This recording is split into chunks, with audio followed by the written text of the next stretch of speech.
Here's another show you can enjoy in the True Story FM family of entertainment podcasts.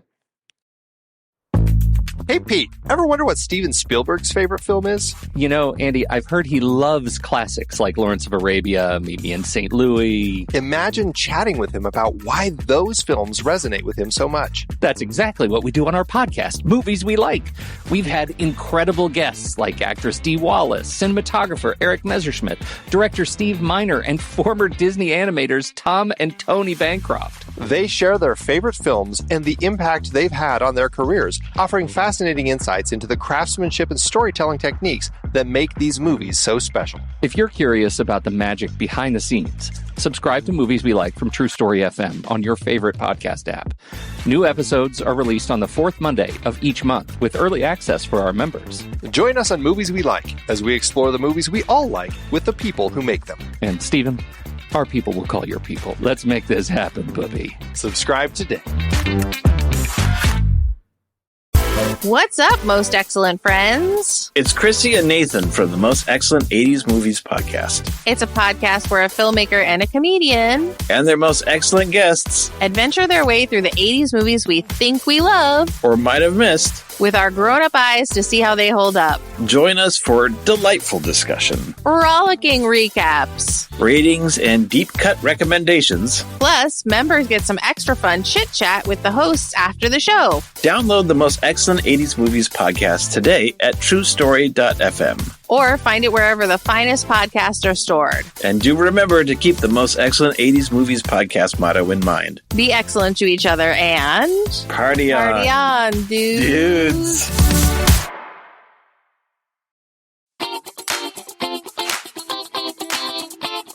Welcome to CinemaScope, where we dissect the suspense and unravel the mysteries of cinema's genre landscapes. I'm Andy Nelson, your guide on this journey to bridge film genres, subgenres, and movements, ultimately deepening our understanding of them all.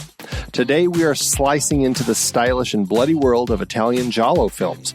Emerging in the 1960s and 70s, Giallo films combine elements of mystery, horror, and psychological thriller, creating a unique and influential style that would leave an indelible mark on the world of cinema. Join us as we explore the key characteristics, themes, and iconic films that define this provocative and visually stunning subgenre and examine its lasting impact on modern filmmaking. Joining me today is our first returning guest, Dr. Leon Hunt. Welcome, Leon. How are you?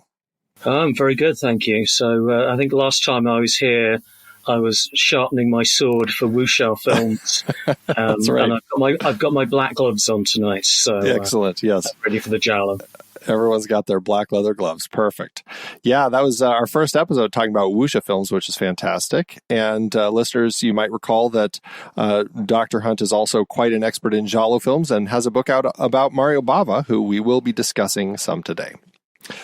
First off, let's just take a quick look at Giallo and why we're talking about it, why this is important. And we'll get into some more depth, but real quick, why is this subgenre significant in the history of horror and thriller cinema?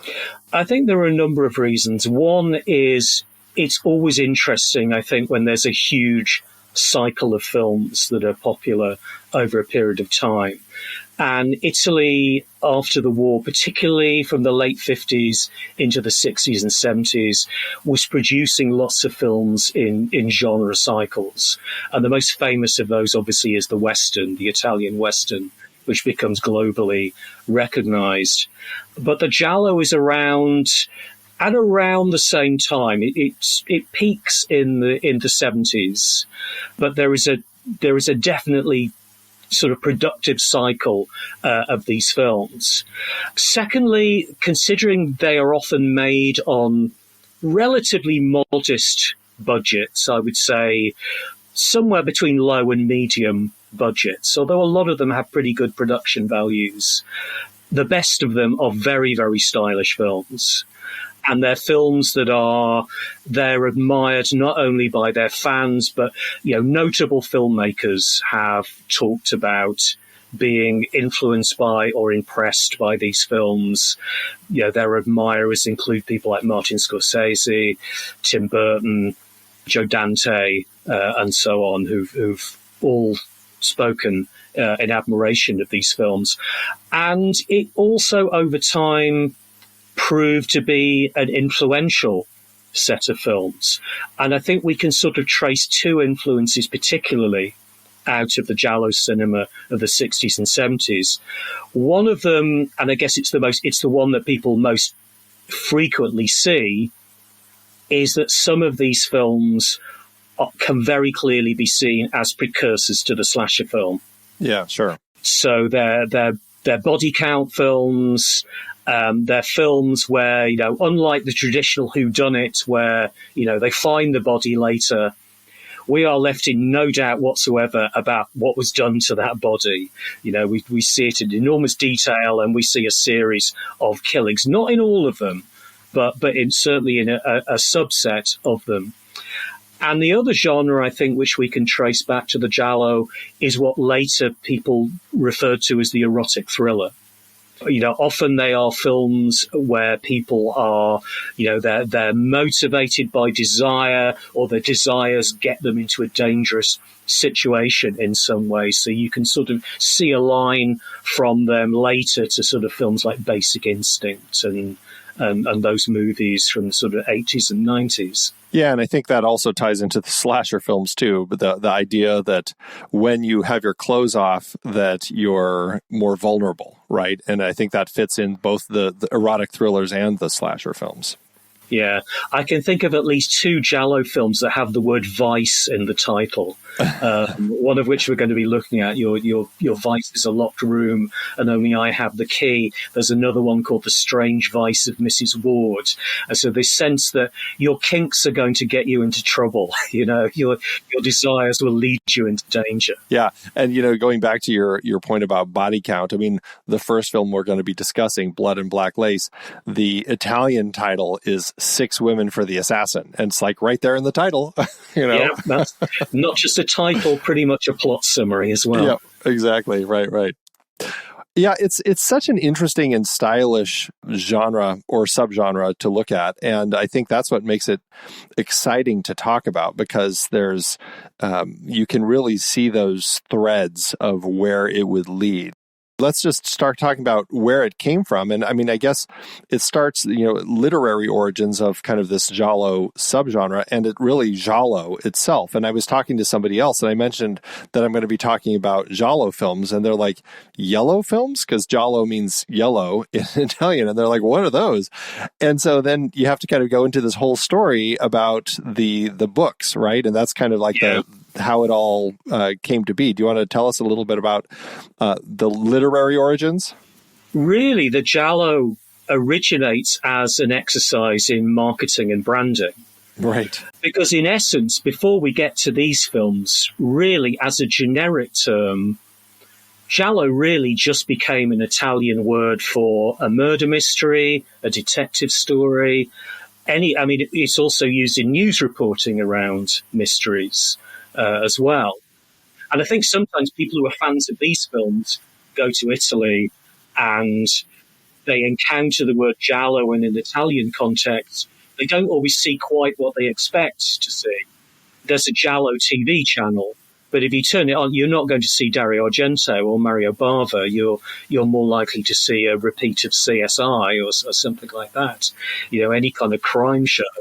Well, and I suppose that makes sense, because the novels, the Italian reprints, like Italian versions of stories like Agatha Christie and Sir Arthur Conan Doyle, and all of these sorts of novels had been getting Italian translations, and they just had yellow covers, and that was really kind of the whole thing. And it just kind of turned into a thing where everybody started ripping it off. And hey, if you were going to write a book or something that was a crime thriller, essentially, put a yellow cover on it, and that's how you would mark it, that this is what it was. And so I guess it makes sense.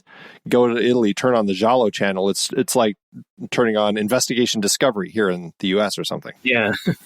The TV series Murder, She Wrote, in Italy, it's called La Signora in Giallo, the lady in yellow, or another way of saying the lady of mystery. Yeah, interesting. So we go back to 1929, a Milan-based publishing house, Mondadori. Basically, they were color coding their genres. Oh, okay. So it wasn't just these ones.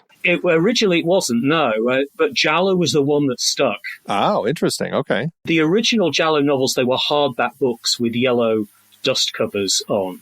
And as you say, they were pretty much all translations, partly because there was a popular taste for them, but also because, this is fascist Italy, and there was a strong sense of censorship about the idea that, how could crimes possibly be committed in Italy? It was all law-abiding and full of respectable people. So there was a real problem about writing an actual Italian Giallo novel. If they were written, they often had to be kind of set somewhere else. So, yes, they're translations. A lot of them are translations. Agatha Christie, very popular. Edgar Wallace was very popular. And then over time, they produced more affordable formats for the Giallo books. Other publishers, as you say, start to copy this format. The Mondadori Gialli, you can still see them on newsstands in Italy. So as a brand, wow. Mondadori Gialli still exist, but it took off as a broader term for any kind of mystery, so a detective story. Most bookshops, any bookshop in Italy that has fiction in there will be a Giallo section. And the Giallo, it's the crime section, and not just Italian crime, American crime writers. A lot of the Scandinavian stuff will be in the Giallo section as well. So when we talk about these films that we're talking about today, we're really talking about a very particular type of Giallo.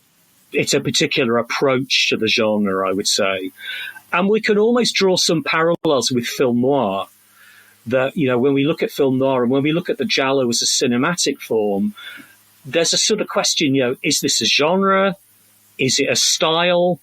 Is it a trend? Is it a cycle?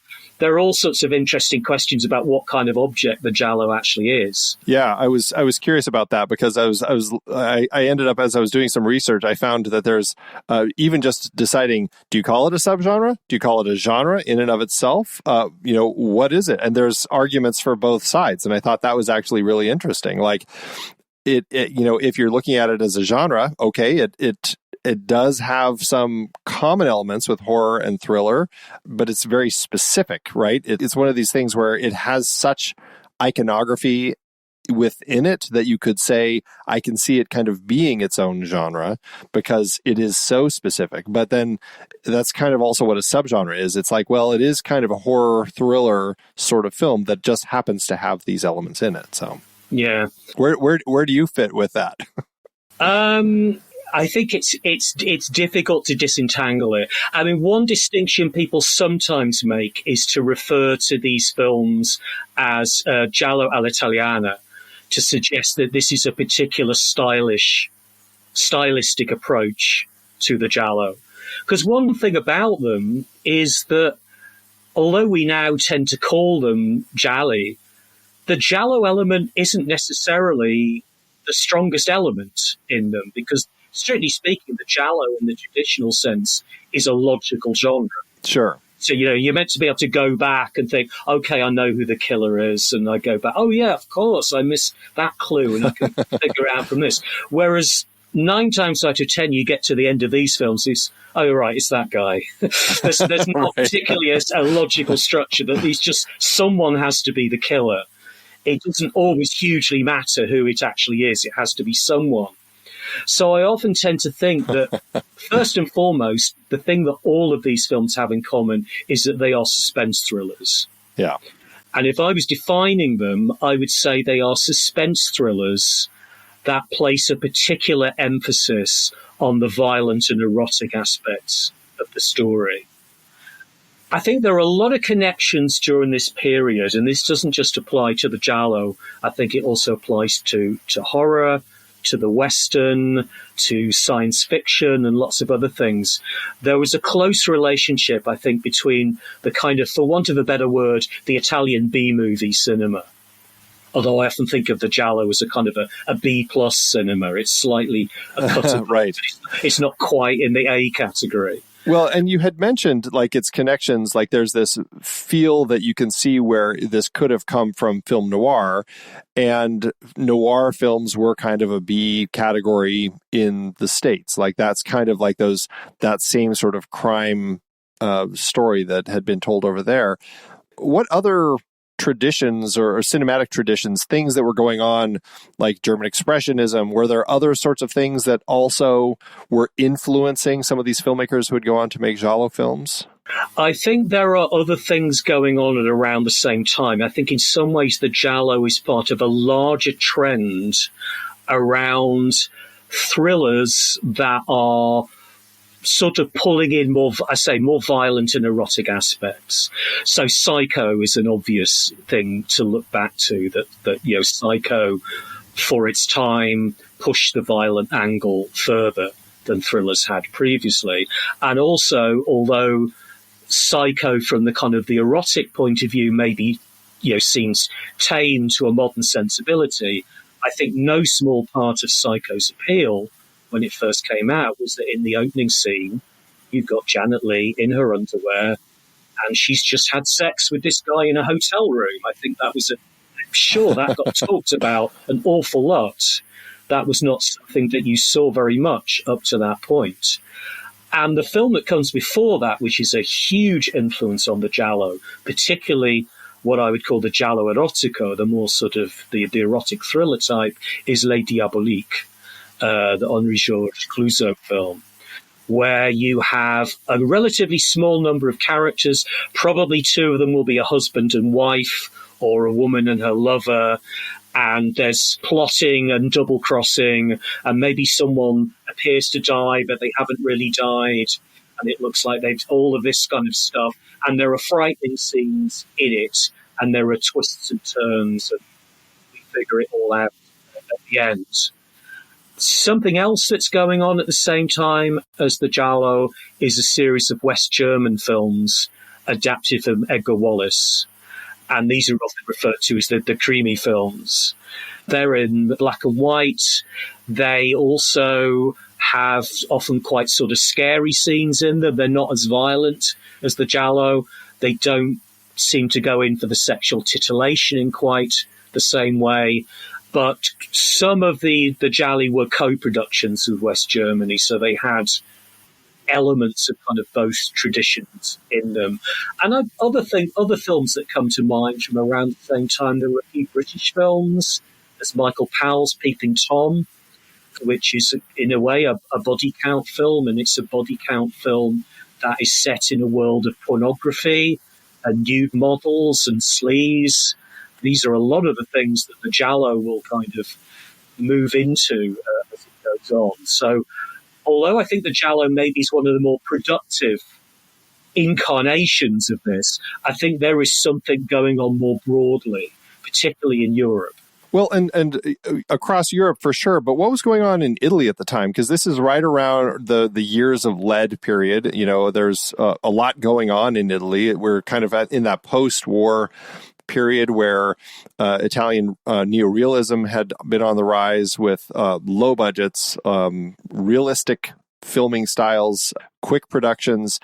Did all of that end up kind of influencing and pushing some of these filmmakers to want to do something a little different, more colorful, something addressing kind of the disillusionment with society at the time? I think you could maybe see some of the kind of those political tensions in the films from the 70s. Maybe there are other cycles that show that a bit more, like some of the cop and gangster films, I think, tap into some of the political unrest of the 70s.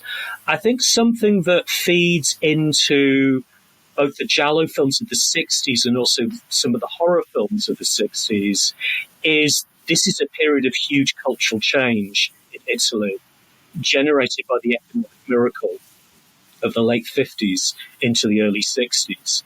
So there's this new kind of prosperity. There is a desire for a very sort of an Americanized lifestyle in Italy, and a real challenge to some of the kind of moral values that have been so strong in Italy for such a long time, the kind of Catholic values around the family, around sex or lack of sex, and so on. But what often happens is that for an economy to thrive, that often requires a kind of loosening up of morals. That often requires an encouragement for people to sort of cut loose and enjoy themselves a little more. So there's this kind of tension, I think, between not losing sight of these kinds of values, but also allowing for some changes to take place. So you start to see a new popular culture emerging. And I think something that is very much in synergy with these films are a new wave of comic books that start to appear in Italy in the early 60s. They became known for Mettineri, the black comics, starting with a comic called Diabolic, which Mario Bava made a film of later on, Danger Diabolic, about a masked criminal. And then there were various copies of that, and each one seemed to be more violent. So there's a comic called Criminal, spelled with a K, and he's sort of sleeping with women and then strangling them.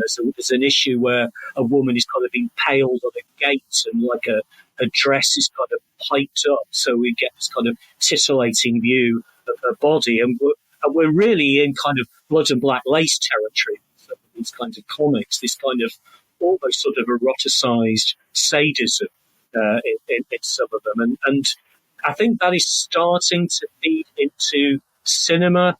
Maybe audiences aren't quite ready for it in films yet in the 60s, because Bava's films they didn't set the box office alight in the 60s, and it's not really until, first of all, I think the gialli that Carol Baker made in Italy towards the end of the 60s, and then with Dario Argento, that these films started to really kind of take off. But I think some of the seeds of them were there already. I think there were a lot of connections. I think of the giallo as like a genre of what in Italy they call the edicola, the newsstand or the news kiosk, where you would see these comics, Diabolic, and there he is with his black mask on, and he's often holding a dagger, and science fiction and horror comics, and there were pulp horror paperbacks, and then by the time you got into the 70s, you got pornography on the newsstand as well. So I think there was a real kind of connection between this kind of pulp imagination that really sort of explodes in the 70s. With all of these sorts of elements, the different stories and the different people, the different things that people were reading and watching and everything, there were a lot of different things that potentially perhaps changed how giallo would be hitting the screens. And I think certainly, we'll be talking about one of the early Mario Bava films that some people consider kind of the first giallo. Seems to be in many maybe overt ways directly influenced by Hitchcock. I mean, the title of it is The Girl Who Knew Too Much, and so it seems like there's definitely kind of that Hitchcock thing that Bava was pulling from. But like going from that film to what he would do later, it also seems like there's quite a jump. And I think that's what's interesting is like the things that people were looking at, reading, seeing, experiencing in their own lives that kind of led to these stories, and that shift from that film to Blood and Black Lace. It's interesting to see how there is this evolution even within gialli, right? And how you can start seeing with all of these other things out there, these comics, the stories about Diabolic and everything is kind of pushing all these Italian stories in a certain direction. How would you say that the early giallo films from the 60s differ from those later ones that certainly more iconic as you get into the mid 70s? Those first two gialli that Bava makes are in themselves, considering there's only about a year or so between them, between The Girl Who Knew Too Much and Blood and Black Lace. They're two very, very different films. And people sometimes refer to The Girl Who Knew Too Much as I've seen it called a proto-giallo. I'm not quite sure what that is, but the sense that it's not quite got all the things yet. I mean, obviously it is a giallo because it's a murder mystery and so on. But I mean, I think one of the reasons for the difference is that Italian censorship is still stricter than you might expect it to be in the sort of early to mid 60s. I think we sort of have a view, probably based more on the films that come along later, that it's kind of anything goes. But I think still there are, that some caution is required with working around the censor. I always think of the priest in Cinema Paradiso who rings his little bell whenever he sees something on screen that he doesn't like. And I suspect there was a lot of that going on. Yeah. Wow. With some of these films. What would be left? Yeah. I mean, I'm frankly amazed that Bava got away with Blood and Black Lace.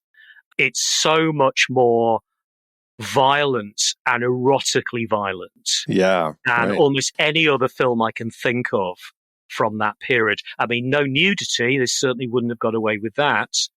And actually, in spite of the English title, not actually very much blood either, but there is a really disturbing visceral quality to the violence. It's a sort of tactile violence. It's brutal. Yeah, of people having their faces shoved into things and being sort of slapped around. So it's a violence that is, I think, still, for a film made in 1964, really quite startling.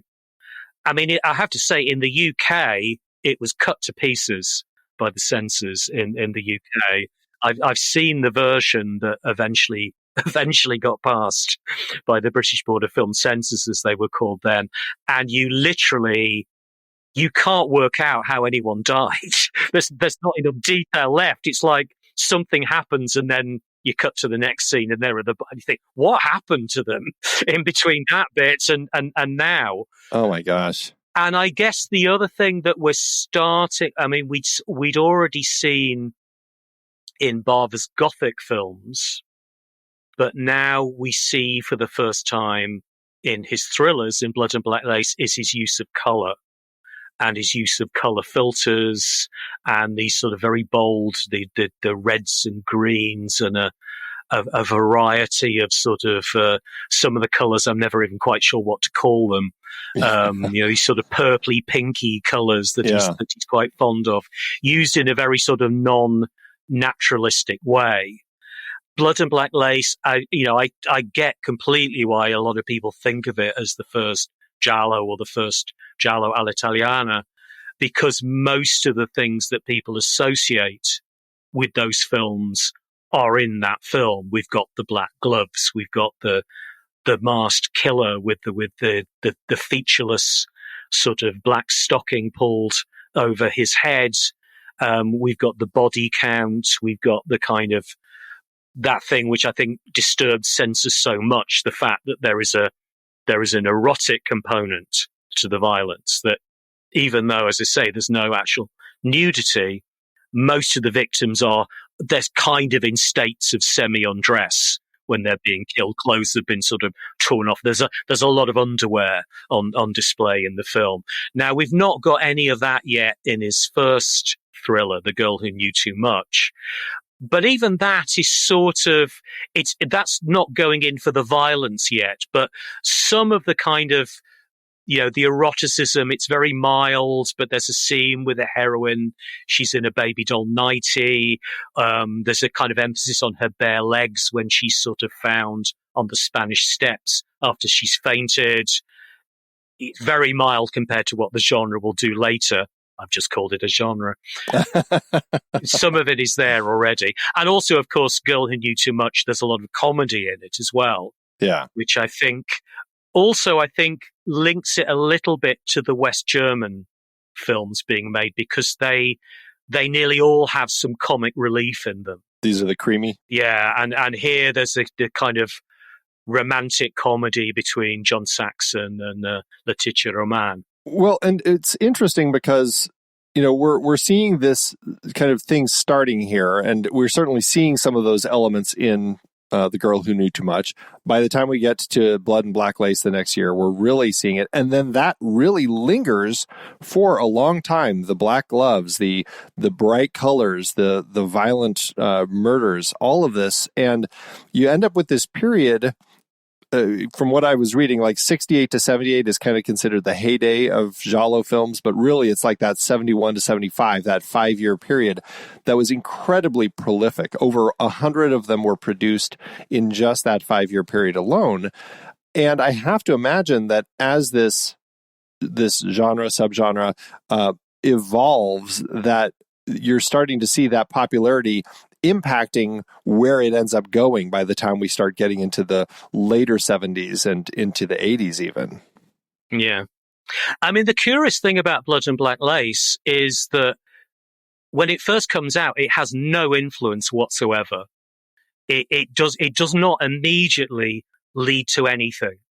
It's not until Dario Argento starts making thrillers that some of those things are being picked up on from his films. So what was it from, because that was, I mean, the Bird with the Crystal Plumage was what, 1970? Is that right? Yeah.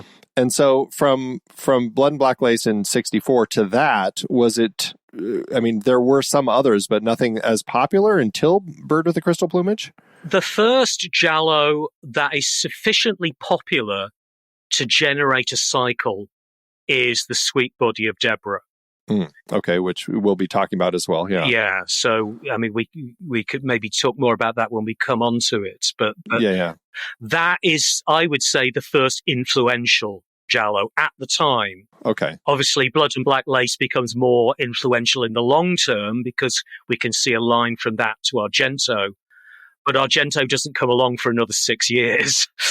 And it takes a lot longer for Argento to admit that he was influenced by Mario Bava. But he was also influenced by The Girl Who Knew Too Much, because I think the other interesting difference between The Girl Who Knew Too Much and Blood and Black Lace is they're both set in Rome, but it's a very different Rome that we get in the two films. In The Girl Who Knew Too Much, a lot of it's a tourist Rome. You know, we're on the Spanish Steps. We're all she's a tourist. Yeah, exactly. Yes. Yeah, and she arrives at Fiumicino Airport, which was still relatively new when the film was made, and planes feature a lot, and the airports feature a lot in these films. In the American version of the film, which is quite different in some ways, it was released in the US. The Evil Eye. Yeah, that's what I ended up watching. It was. Oh, right. Yeah. Yes. So that has got scenes in it that are not in The Girl Who Knew Too Much, and The Girl Who Knew Too Much has some scenes that are not in that. Although Bava seems to have shot all of those scenes, but they just seem to have made different decisions about which ones to use. So in The Evil Eye, we begin with the camera sort of tracking down the aisle on the plane. And we hear the thoughts of the different passengers who are flying to Rome. In The Girl Who Knew Too Much, the Italian version, the narration is introducing us to the character of Nora and telling us that she is a fan of Giallo novels, and she reads them avidly, and she's promised her mother she won't read anymore, but then the camera ends up on her, and she's reading one called The Knife, which will sort of lead her into getting caught up in this story. Whereas, so we've got this kind of tourist Rome, and it's kind of also, I think, the Rome of La Dolce Vita. We see some models being photographed on the Spanish Steps at one point. And then this scary Rome at night, which I think was what struck a chord with Argento, the idea that beautiful Rome, you could make it sinister and scary at night. That's the thing that Bava did that maybe, I'm always wary of saying no one had done this before, because then usually a film pops up that, about 10 years earlier that has done it. But certainly one of the first, if not the first film, certainly one of the first films to use Italy, because there was a very strong belief that one of the reasons why horror as a genre could not land in Italy was that everything about Italy was wrong. It was too sunny. It was too warm. The people were too laid back. Horror needed somewhere where it was cold and a bit kind of unfriendly to flourish. But here is Bava sort of, giving us a kind of sinister nocturnal Rome. Then in Blood and Black Lace, he gives us a Rome where if we weren't told it was Rome, I don't know if we would necessarily know that it was. Yeah, right. I have no context where this fashion house is. Yeah. I mean, it is. The fashion house, it's a villa up in the hills in Rome, which they used for the exterior. Villa Chiara. It's up in the Janicolo Hills. But, unless you recognize that, and let's face it, most people won't. Right. Yeah, certainly most people who don't, certainly non-Italians won't recognize it. It could be anywhere. So it seems to be, Blood and Black Lace seems to be playing down its Italianness in some ways, and that might be because it was a co-production with West Germany and France, and maybe it's trying to look more European generally than Italian specifically. Yeah.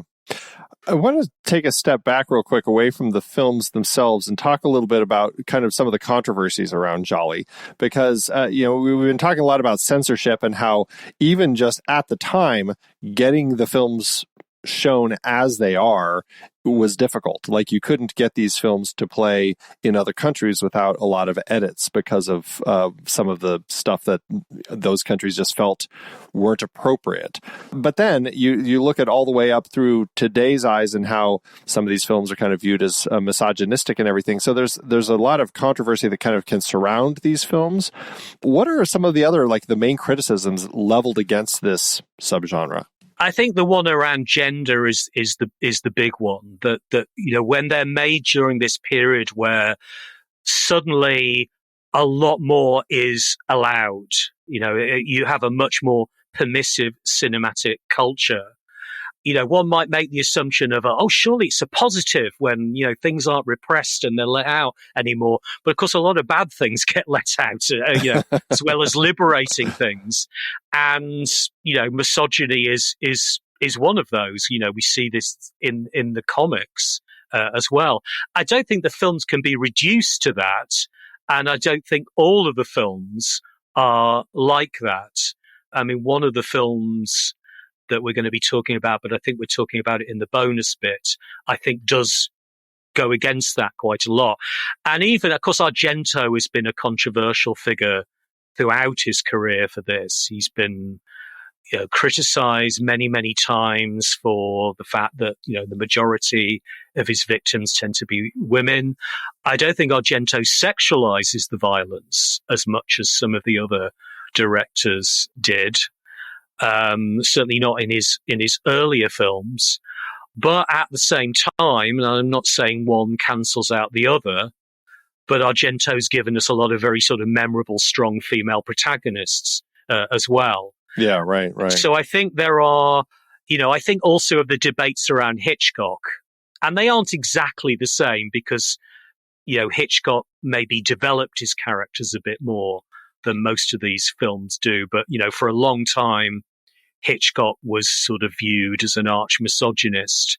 And then there were other critics who said, well, actually, okay, let's look at it from another angle. His female protagonists are kind of sympathetic and often the focus is on them. The male characters, yeah, okay, they're played by Cary Grant, but they aren't always the nicest guys in the world. And they're presented as quite sort of dark and obsessive, So I don't think you can approach Argento and others in exactly the same way, but I do think, the misogyny is there. It is part of some of those films, but I don't think they can be reduced to that. I think there are interesting female characters. Somehow the films almost manage to be kind of about misogyny and not just simply misogynistic. Yeah, interesting point. Sure. When these films were getting released, I mean, there was censorship. You talked about how the British version of Blood and Black Lace was hacked up quite a bit. We've already talked about kind of the American version that I ended up watching of The Girl Who Knew Too Much, and like these different versions and how they changed things.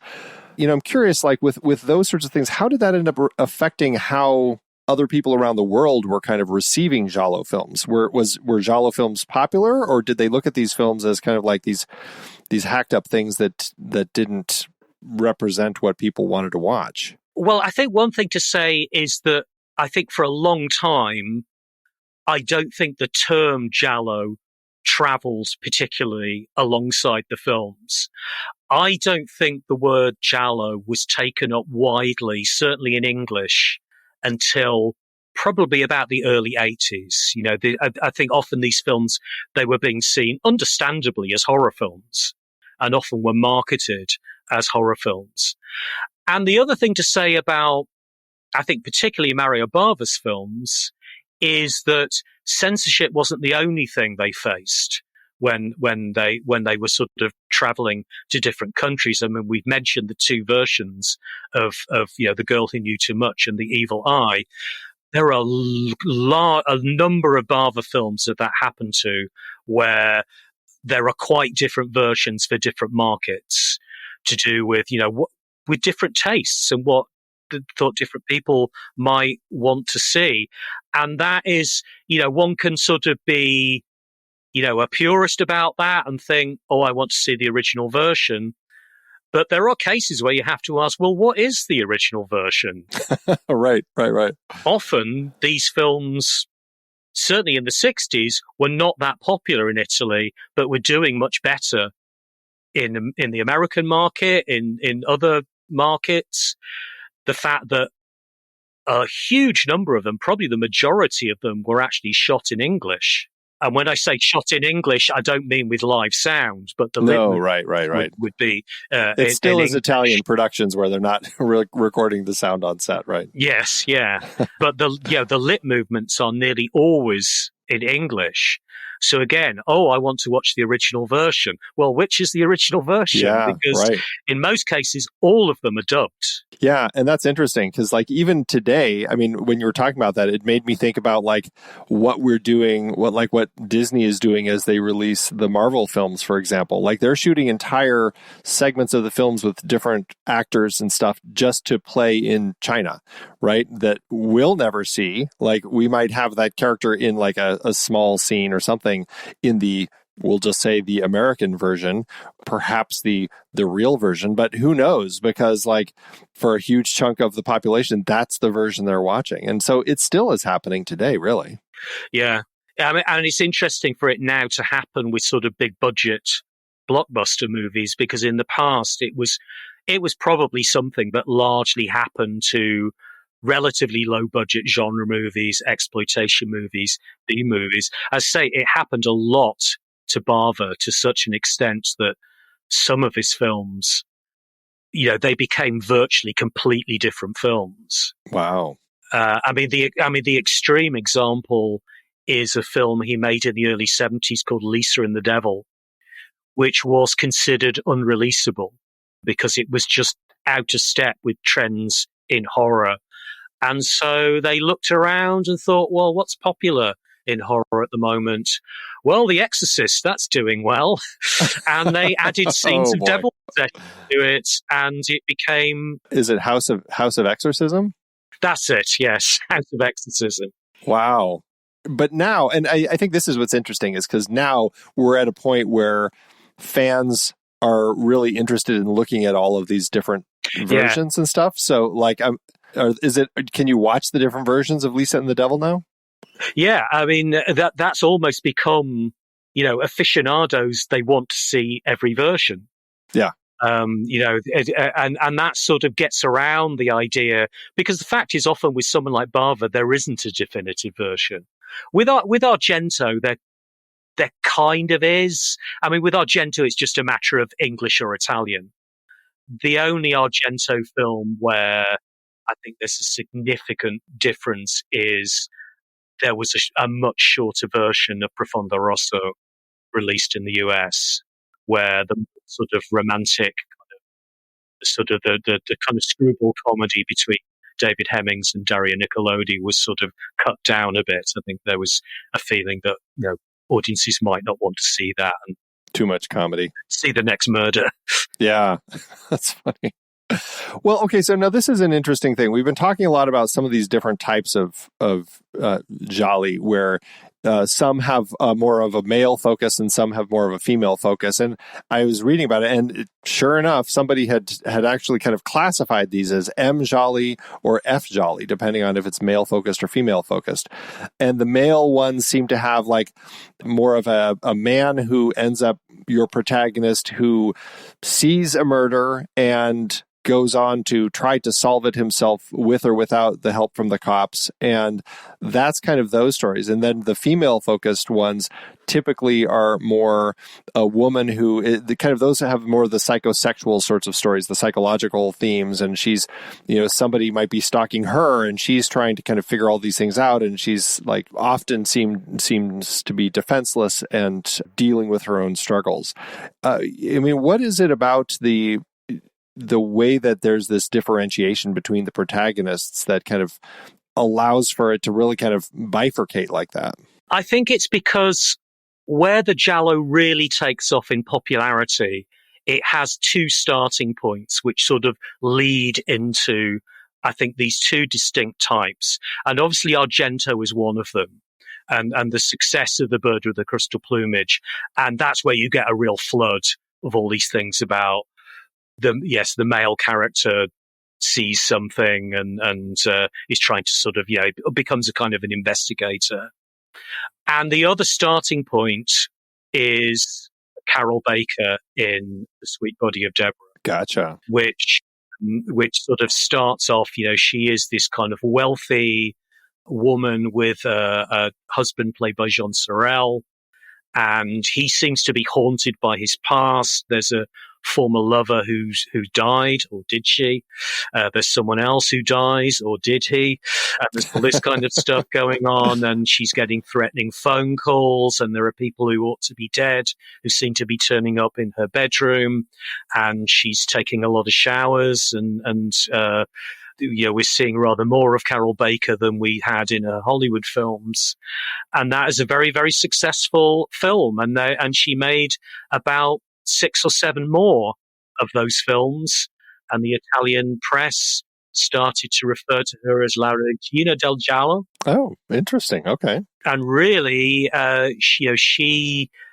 you could almost say that Carol Baker, more than anyone, really kickstarts the popularity of the Giallo as a cinematic genre in Italy, because that's the first time it looks like a cycle.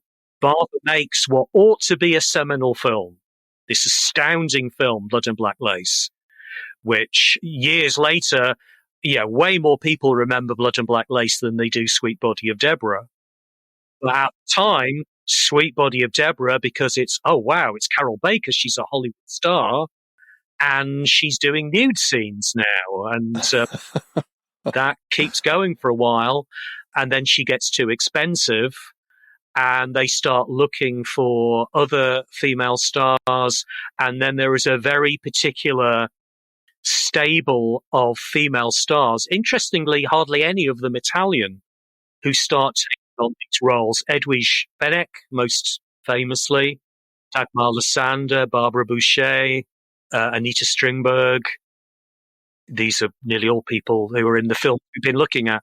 And it's interesting because, as I was watching these, and one of the ones that we're not talking about, but we had discussed as a possibility was the Sunday Woman, and Jacqueline Bisset was in that one. And so it is one of these things where I kind of felt like Hollywood agents probably had seen the success of Clint Eastwood from the spaghetti westerns and said, maybe you should try hopping into these, as they were sometimes called, the spaghetti thrillers, and, be in one of those, and like trying to get their stars in some of these to maybe get some more notoriety, or at least more international notoriety, because it really was a surprise to see so many English-speaking actors popping up in these. Yeah, I mean, they are films that I think they seem to be aspiring to be international, at the very least European, rather than specifically Italian, and then if possible international.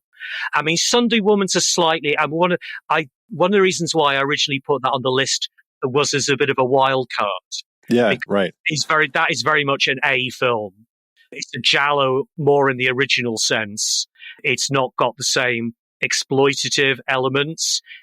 even though the murder weapon in it is a phallic statue. In spite of that, which made the whole thing really. I mean, it almost played more as a comedy because of some of those elements. Yeah, I mean, it is. That's the other thing. It's because it's based on a famous novel, which is a kind of a social satire as well as a giallo. And it's got Marcello Mastroianni in it, who, frankly, none of the other films we've been looking at would have had the budget to be able to afford Mastroianni, let alone Jacqueline Bisset. And the French actor was in Jean-Louis Trintignant. Oh, Jean-Louis Trintignant. Well, he did a lot. He did do a few giallo films and genre. He worked in Italy quite a lot.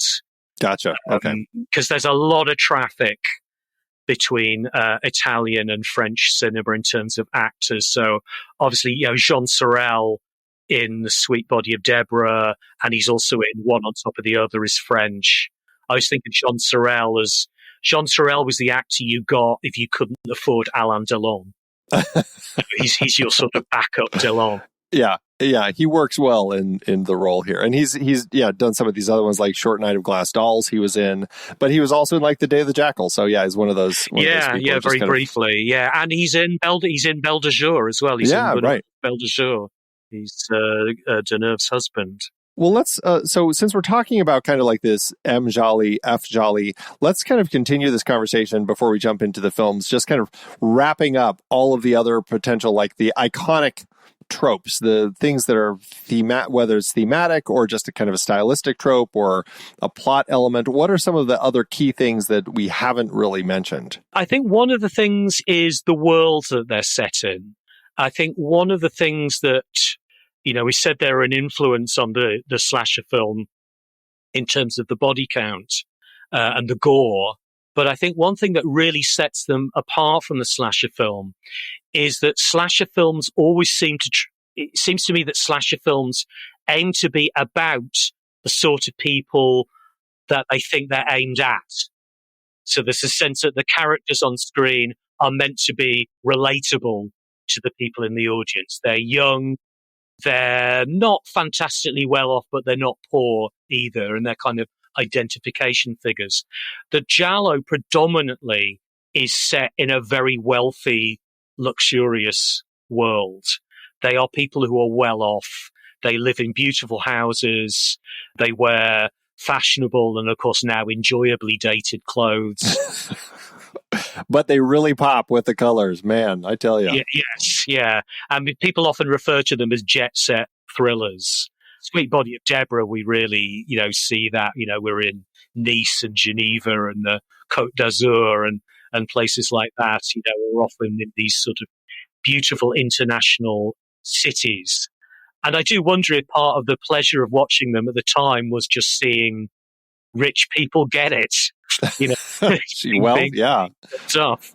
Right. Yeah. Well, and I suppose some of that could potentially also go back to kind of what we were saying about the politics at the time in Italy, and maybe some people enjoyed seeing some of these rich people get it, as you were saying. Yeah. Also, because often attached to that is the idea they're rich and they're decadent. Yeah. Oh, yeah. And they have their strange vices, as it were. Yep. Airports, I've mentioned briefly, sort of figure quite a lot in this kind of sort of jet set world. Is there an archetypal protagonist that you would say we're seeing in these? I mean, I suppose between the M and the F Jolly. Yeah, I mean, certainly those two. Yeah. Some kind of, an investigative figure who can be female sometimes because she is in The Girl Who Knew Too Much. Sure, yeah. Isn't exclusively male. But yes, the wife or the girlfriend where stuff is going on around her. She's being terrorized in some way. She's getting sinister phone calls. People who ought to be dead are materializing. Someone's trying to drive her mad.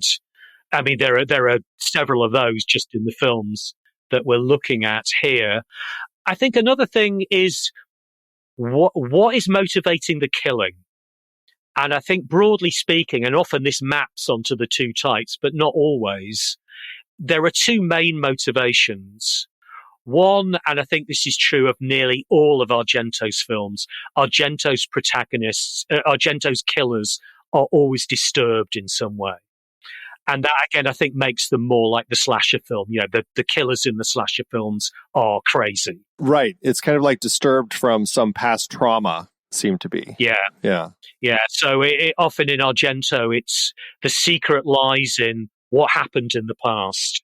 Yeah. What happened to this person? And often that's linked to, it can be linked to a painting or a work of art or some memory that they've got. And that sort of explains their madness. One of my favorite explanations in Argento is in a later one, Sleepless, which is beautifully simple, that the killer was driven mad by a nursery rhyme. He said it went round and round in my head. It drove me mad. It's as good as any. Yeah, right. The other explanation is always to do with money. And this, again, I think is very telling of the fact that this is set in a world of wealth, that it's an insurance policy or an inheritance of some sort. And so people need to be bumped off. Well, and I suppose that does tie in maybe more, perhaps the most directly to kind of the origins of Giallo, like the term, because those literary whodunits, like that's kind of a lot of the plot ideas behind those sorts of stories. Yeah, that's much more of a kind of classic traditional Giallo idea. Bava draws from Agatha Christie in a couple of his films, because The Girl Who Knew Too Much takes one of its ideas from the ABC murders, which is that the killer in Christie's ABC murders, I apologize for the spoiler, they want to kill one specific person. They just kill that one person. But to cover their tracks, they kill a series of people to make it look like it's a random killing by a serial killer, and they organize their victims alphabetically. So complex, just so complex. As the genre evolves, we start seeing things like Suspiria that definitely has a more supernatural element. Would you still call that Giallo, or would you say by that point it's shifting kind of out of it, or perhaps it's a crossover of several genres? Well, I'm glad you brought that up and not me, because if you want to start an argument with Giallo aficionados, the best way to do it is to bring up Suspiria. Refer to Suspiria as a Giallo. You might as well lead it to the room. Yeah. I have no strong feelings about it, and I've seen at least one Italian review of the time that referred to it as a Giallo. And I do think the Giallo is in its DNA. And of course, it's interesting also that even though it's a supernatural horror film, when it's time for someone to be bumped off, with the exception of the blind man and his dog, they are killed by someone with a sharp object. So, some of it is still there. And some people have pointed out that already in Profondo Rosso, we're starting to get not supernatural elements, but sort of, we've got all the stuff with telepathy and the woman who reacts to the killing just before it happens. I mean, we're buying into the world where psychic sorts of phenomena is real. Yeah. Yeah. So, I mean, I think it was a shift for Argento because, he builds this kind of supernatural mythology, which he also follows in his next film, Inferno. But as I say, people do get upset when you call Suspiria a Giallo. It's funny because I think that might tie into also how some of these directors became so connected themselves just to the Giallo types of films that they had been making, that when they would make something that was outside of what you'd call Giallo, suddenly people still want to call it Giallo because, Argento is a Giallo filmmaker. Well, no, Argento's a filmmaker who made several different types of films, and I think that's where some of that may come from.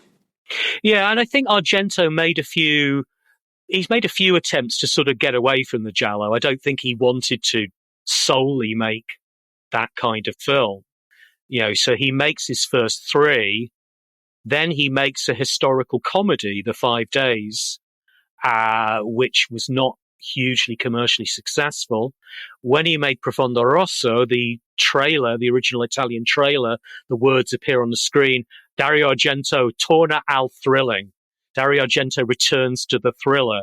And I think Tenebrae also was seen as a return to the Giallo. Oh, interesting. Okay. After Suspiria and Inferno. Yeah. Huh. Okay. Well, I mean, it's so interesting to see. Let's take this opportunity to start switching and dig deeper into each of these films. So we've talked about Blood and Black Lace a little bit, but just to kind of, reiterate, Mario Bava directed this in 1964. It's the story of a masked killer who's clad in black leather gloves and stalks and brutally murders the beautiful models of a prestigious fashion house in Rome. As the body count rises and the police struggle to unravel the mystery, suspicion falls on various members of the fashion house, each with their own dark secrets and motives. With its lush cinematography, iconic set pieces, and shocking violence, this film set the standard for the Giallo subgenre. But who is the mysterious figure behind the mask, and what is their connection to the fashion house?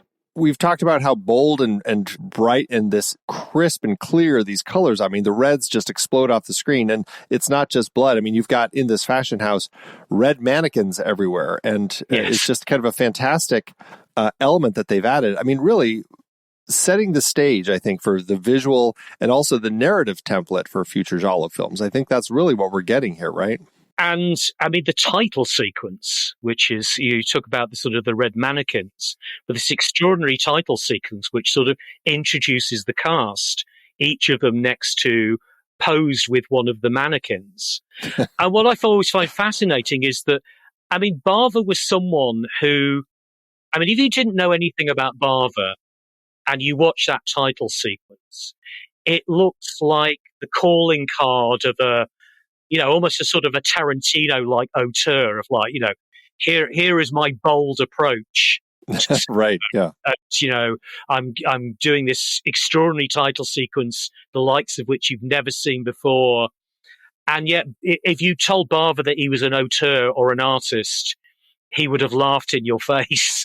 He very much saw himself, a working filmmaker, a technician, but he liked to have fun with his effects. He was a cameraman originally. His father was a filmmaker as well, and often helped out with effects and camera tricks.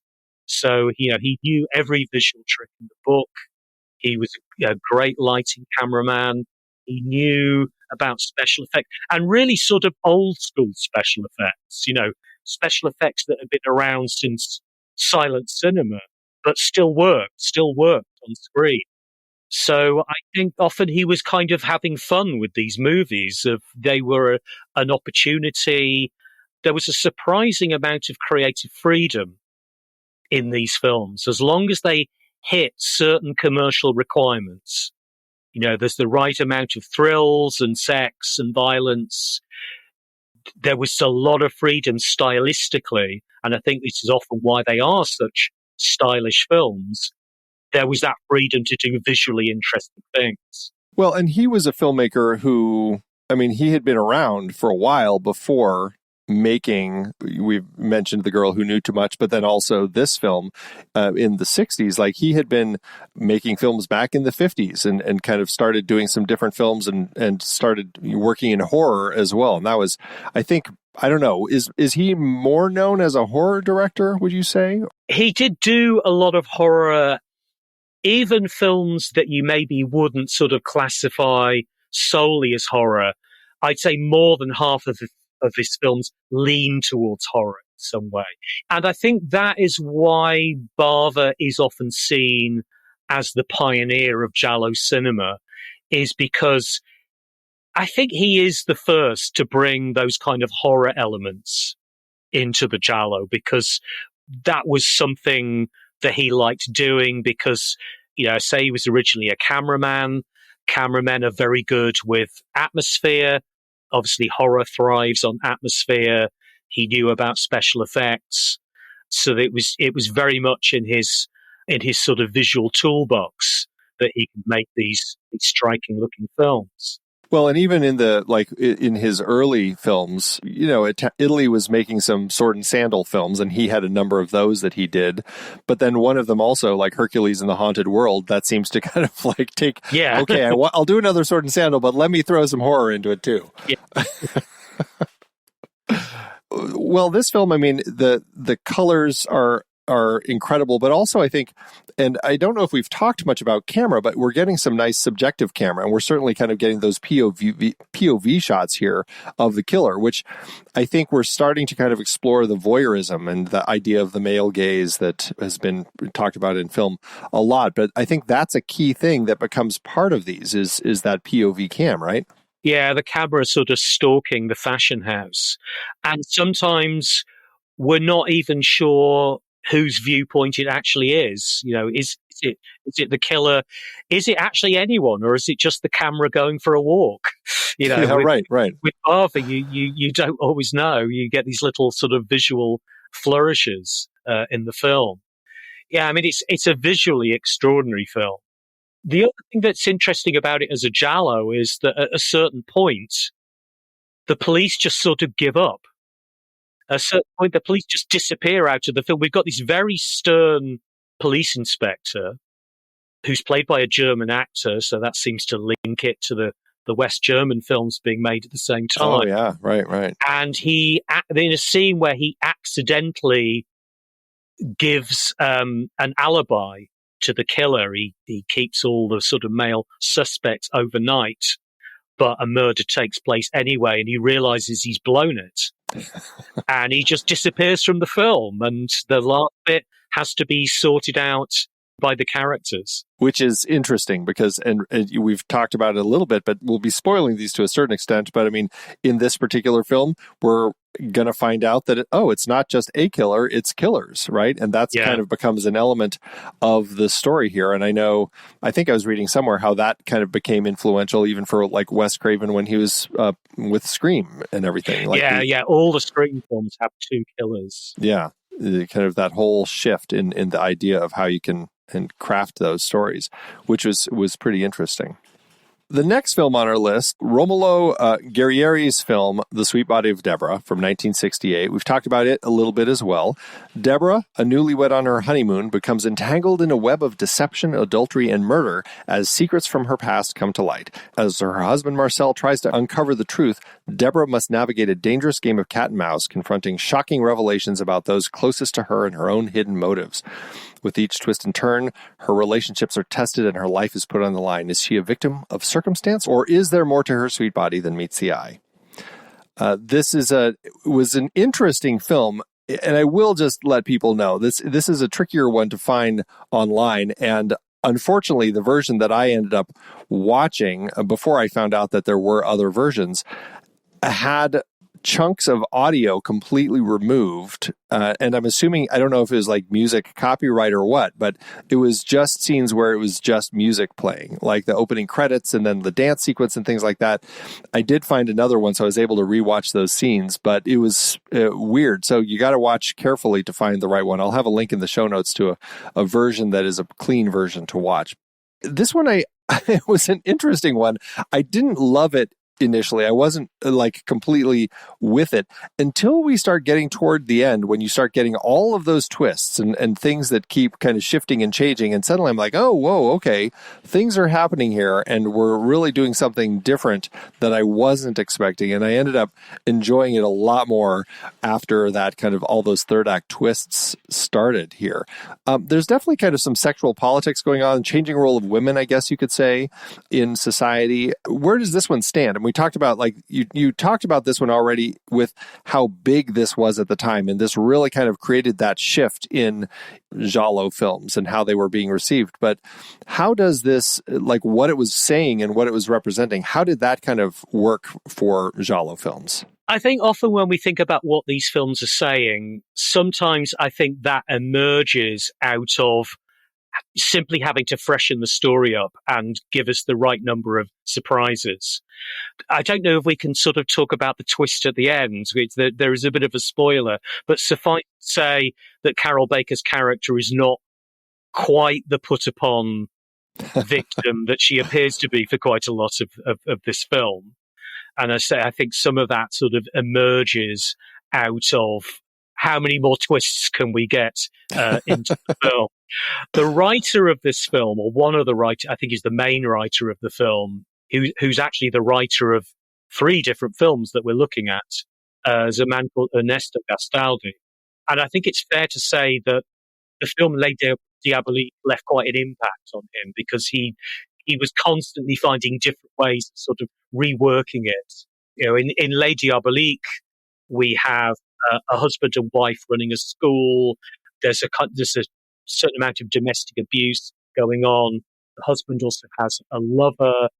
The two women team up to seemingly kill him off, and then it seems like he's haunting his wife. But then I won't give it away, but lots of twists and turns at the end. Sure, yeah. That was hugely influential, not least on Hitchcock. It was one of the influences on Psycho. And so that thing about, someone who ought to be dead, but are they dead? Yeah, right. Is the person who seems to be on your side really on your side? And there's this kind of paranoia, and everyone is, there's like desire on the one hand, and Carol Baker is often in these films playing someone whose desires lead her into trouble. So we get the beginning of that sort of, that female-centered Giallo. But there is always a kind of financial motive as well. It turns out there is more than one financial motive in this film. And again, very much that thing which is true of some of the more slasher-type Gialli as well, that, the world of the rich it's full of shallow, rather, they're beautiful, but they're also rather awful, these people. They're disloyal, they're greedy, they're selfish. Don't turn your back on them. Yeah, and they play that throughout this, right? I mean, he finds out that his ex had killed herself, and that kind of ends up being this weight that he seems to be carrying for a while, and she's trying to, like, it's that, am I second fiddle to this memory sort of thing, and so you're getting all of this as they're going out to dance clubs, and he's just kind of looking despondent and everything. And then she's, he sees her dancing with somebody else. And so we're getting all of this stuff between these two. And yeah, there's this interesting element played throughout the film with both characters of the relationship and strain on the relationship because of outside figures. There's another man who comes in who had known, the woman who killed herself, and he is upset at him because he had been in love with her too. And so you get all these different people, and it really is this psychological game over the course of the film. And Deborah is kind of caught in the middle trying to figure out what's going on, is what it seems. And I think that's what's fun and interesting about these sorts of films, especially when you get to all those twists and turns. Like, you wonder, how well will it play on rewatch, knowing what I know about the end of the film, now that I'm watching Deborah through the course of the film. Yeah, and of course, when these films were originally made, I don't think there was ever any consideration of anyone watching them more than once. I think, they were made to be watched once. And certainly, I don't think anyone ever imagined that, 50 years later, we'd still be watching them, and we'd be dissecting them and analyzing them. Yeah, right. No kidding. I like the sense of just these figures. There is this sense, I don't necessarily fully understand character motivations, but I think one of the elements that works in Giallo is the characters they carry this enigmatic air, I guess I would just say, where you're constantly trying to read them and figure out what's going on in their head, and I think that's something, I mean, Blood and Black Lace, we certainly saw with some of these characters as they're all trying to figure out what was in this journal that affected you, and we're trying to play these mind games with each of the different people. And I think that's one of the fun elements. And yeah, it may not end up, by the time you get to the end, it may not work completely, but I think it's a lot of fun getting there. And I think that's the joy that I have. Yeah, I mean, as I say, often the actual Giallo element is often the weakest element in them. Right. It doesn't add up at the end. And that thing about, trying to figure out who this person is, or, are they a good person or a bad person? I suspect in some cases, while the films were being made, they were still trying to decide themselves who those characters were. Keep your options open about who the killer might be at the end. Right. It almost, you want to see the Clue version of it, where it's like, how many different endings could we make with this? Let's move on to our next film, which, I want to have a sidebar because this next one is Sergio Martino's 1972 film, Your Vice is a Locked Room and Only I Have the Key. And I want to have a sidebar before we keep going on just how great Giallo titles are. I mean, there are, I have so much fun just looking through the list of the titles. I mean, do you have some favorites? Because, some of them are just wild. Yeah, that is a really good one. The Iguana with the Tongue of Fire is one, a title I really like. It's a much better title than a film. Oh, okay. Yeah, I think that was very much a trend set by the Argento films. Bird with the Crystal Plumage, Cat o' Nine Tails, Four Flies on Grey Velvet, and then they just run with that. And actually, House with Laughing Windows is pretty difficult to improve on. I often wonder, in some cases, and I'm sure this is the case with Bird with the Crystal Plumage, that he just decided he wanted to call it the Bird with the Crystal Plumage, and then you've got to come up with the pretext for why it's called this. So late on in the film, they just introduce this bird that they hear on the telephone, and I'm sure that was the same with House with Laughing Windows. Like, what a great title, House with Laughing Windows. Now, how are we going to get these laughing windows into the film? We've got to figure out some way of doing it. These are, I think there's a larger trend in Italian cinema in the 70s for long titles, because the longest. Sure, yeah. There's one there's the Lina Wertmuller film, which is simply known in English as Swept Away. Giancarlo Giannini and Mariangela Malato. But the Italian title, which I can't even remember, it's swept away on the something something something of the something something something, and it just keeps going. It's more of a paragraph than a title. Yeah, I'm looking it up right now. Swept away by an unusual destiny in the blue sea of August. That's the one. Jeez. The Giallo writers must have been kicking themselves for not coming up with that one. Yeah, no kidding. It's just so fun. I love all of them. They're just, it's so fun reading these. And this one too. Your Vice is a Locked Room and Only I Have the Key. What a... Just a fantastic title. And I walked into this one saying, wow, that is a great title. I hope the film lives up to it. And I have to say, I had such a fun time with this one. Yeah. This one is the wife of a troubled writer becomes embroiled in a series of murders at their crumbling villa. As the bodies pile up, she must confront her husband's dark past and the secrets that threaten to destroy their lives. With each new revelation, the line between reality and fiction blurs and her sanity is pushed to the brink. The arrival of her niece, a seductive and mysterious figure, only adds to the confusion and danger. Is the wife the victim of a sinister plot, or is her husband's twisted psyche the key to unlocking the mystery? And what role does her enigmatic niece play in this deadly game? How did this film use the formula, we'll just say, to kind of explore deeper psychological themes? I think one thing that's interesting about this film is that it's kind of the two types of Giallo mixed together, because it's got elements of the Giallo erotico and the woman who is seemingly being driven mad by various things that are happening, both by her abusive husband, by the Black Cat, which allows it to claim to be based on Edgar Allan Poe, which bits of it sort of are. Yeah, I suppose. But we've got this series of murders as well.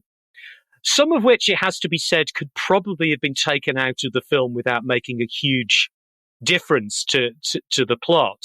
It, to a certain extent, feels like by then, maybe by then there was a feeling we need to have some killings as well. Yeah, we can have the psychological stuff, but we need a sharp object and some blood on screen as well. Yeah, right. But yes, this is a sort of psychological Giallo, where so much of the film we experience through the Anita Strindberg character, which will, without sort of spoiling it, sort of mislead us a little bit.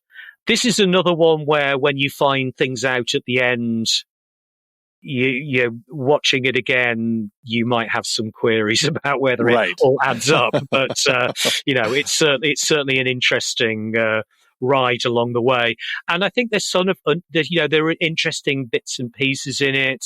Of course, we're out of the city in this film. We have more of a rural setting, whereas probably the majority of these films have a kind of urban, big city setting. We're out somewhere in the Veneto region, but in the house belonging to a very wealthy person. So there's sort of, again, it's a world of wealth and privilege. They invite all these hippies to the house for a party at the beginning. He's kind of racist towards the maid, and there's some sort of stuff about racism and colonialism, but the film doesn't pursue that very far. Yeah, and then again, because this is another Ernesto Gastaldi script, who is plotting against who? Who are these people really? What's really driving this plot? And of course, it can never be exactly as it appears to be. There's, the rug is going to be pulled from underneath this setup at some point, and then, again, this flurry of twists and turns at the end.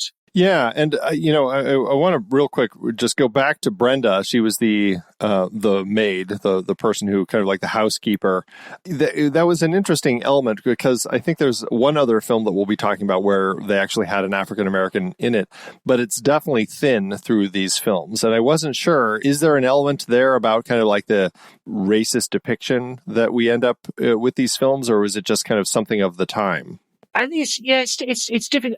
They aren't always great on those kinds of issues. And I think this film, it sort of uses it to, it establishes that the Luigi Pistilli character is being racist. He's being offensive towards her, although there are sort of casual comments being made about her as well. There's the guy in the van who thinks it's funny to call her Blondie and things like that. So there's a kind of casual racism, but I can't tell if the film thinks that that's casual racism or thinks that that's kind of okay, that's just, sort of having a bit of fun.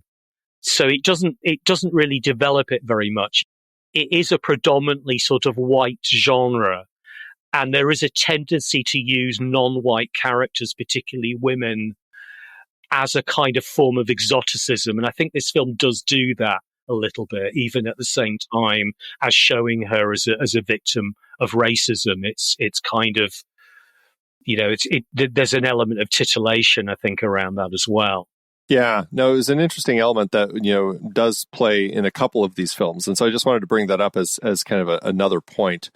But going back to kind of some of the other elements here, I mean, I do think that this is interesting because there is this element of kind of like we have some trauma. There was something that had gone on between Irina and her husband and his mother. It seemed like that just seemed like some bad blood between Irina and her husband's mom, who ended up dying.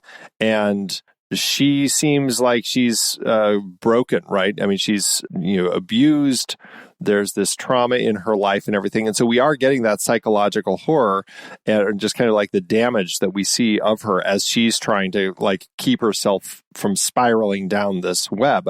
But it does build to that twist ending again, which is a surprise. And, tying back to the black cat and things buried in the wall, it made for kind of an interesting shift in the kind of the way the film went. And I have to say, I loved this film. I had such a fun time watching it. I wasn't expecting it to go where it did, but the way that it played those female characters and building to that ending, I thought was a lot of fun. Yeah, I think it's a really good film. I mean, another thing I guess we haven't talked about yet which I think is an important part of these films, but also of Italian cinema of the period more generally, is the music. That they nearly all just have fantastic music. I mean, not for nothing. Bruno Nicolai, who did the score on this one, yeah. Bruno Nicolai, yes. So you have this sort of stable of incredible Italian film composers who are just unbelievably prolific during this period. Obviously, Morricone at the top, Bruno Nicolai, Stelvio Cipriani, Rizzo Ortolani, and they just seem to be able to knock out a stone cold classic, at a moment's notice for these films. But yeah, this has got a beautiful Bruno Nicolai score. Yeah, yeah. And also, of course, one of the major icons of the genre, Edwige Fenech, slightly cast against type as the niece, because often she is the one who's kind of being tormented in The Strange Vice of Mrs. Ward or in All the Colours of the Dark. You know, she's often the one who's kind of being driven mad, or someone's trying to kill her for her money. I enjoyed her a lot in this. She played the niece in an interesting way. And this also goes into kind of like those sexual explorations and everything, because in this story about this husband and wife, and then this niece comes in, and the husband has kind of like this obsessive draw to his, like sexual draw to his niece, but then the niece also seems to be drawn to the wife. And so you're getting some interesting sexual games that are going on here. Yeah, she gets both of them into bed in the course of the film. Right. Yeah, it's very interesting. Let's move to Dario Argento. So we're skipping the bird with the crystal plumage, so we have talked about that quite a bit. But we're going to talk about his film from 1975, Deep Red. A musician witnesses the brutal murder of a psychic and becomes obsessed with solving the crime. As he delves deeper into the mystery alongside a tenacious journalist, they uncover a web of secrets, lies, and a shocking connection to a long-forgotten tragedy. With each new lead, the danger intensifies and the killer grows more determined to silence them. As the body count rises and the truth becomes increasingly elusive, the musician must confront his own past to unlock the key to the killer's identity. But will he unravel the mystery before becoming the next victim? So how does this film, which, I mean, you've mentioned how Argento had been kind of inspired by Blood and Black Lace, how does this kind of represent a culmination of so many of the key themes and techniques that we've been talking about in Giallo? It's hard to think of a film that is sort of higher up in the canon of the Giallo, if I can put it like that, than Profondo Rosso. This is a film in many ways that's sort of seen as the culmination of it, and maybe one of the reasons why it's sort of, I think, production of them died down a little bit after 1975. I sometimes have a strong suspicion that they looked at Profondo Rosso and thought, we just can't follow that, really. You know, it's almost like the sort of the perfection of the genre. It's far and away the best known Argento film in Italy. Maybe internationally, Suspiria is a bit better known, but it has hugely iconic status in Italy, including, again, to mention the music. The first time he worked with the rock group Goblin, it was a number one album in Italy, so it was a best-selling record as well as a film. So Argento really steps things up in every way in this film. The violence is more extreme. It's one of his strongest scripts. I think that might be partly due to the input of the writer, his co-writer Bernardino Zapponi, who'd also worked with Fellini, who brought some ideas into the film. I think he was starting to command higher budgets. He's got David Hemmings, of course, so it's all those inevitable nods to Blow Up. Yeah. Although I think that Antonioni was always a kind of point of reference for Argento. You know, Bird of the Crystal Plumage is also about trying to kind of replay a scene, you know, to kind of understand what you've witnessed, to understand what you've seen. And Blow Up is kind of the art house version of that, trying to, you know, go back and go over it over and over again, blow it up, try and understand what you've seen. And sort of in Blow Up, because he gets further and further, you know, the more he blows it up, the further and further away he gets from being able to understand it. Whereas, of course, in a Giallo, you have to arrive at a conclusion, which is a stunning conclusion, because although it's not, and I'm not going to say who the killer is, obviously, but I don't think it's giving too much away to say that the film plays completely fair by, although maybe there aren't too many clues pointing to who it might be, or at least not directly. I didn't think so. The film actually shows us who the killer is. Yes. Very early on, but in a way that we're not looking for.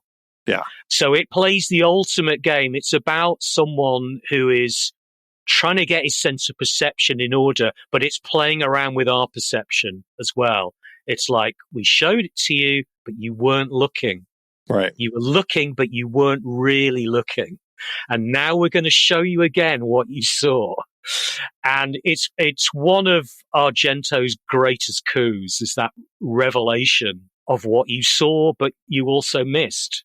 Yeah, it was a great surprise. And it's funny because I feel like I caught it at the time, but I wasn't thinking about it. And I just said I must have just seen something else. And then kind of the film went. And then I was like, wow, I caught it, but I totally didn't even think about it, didn't give it a second thought. So it was interesting in how that it pulled that off so effectively. I had a great time with this one. And this one also kind of amps up the violence. Like, we were really kind of kicking that up to another level in this film, which is another thing that I think Argento is bringing to it. Yeah, I mean, I think some of the other Gialli had become more violent in the meantime.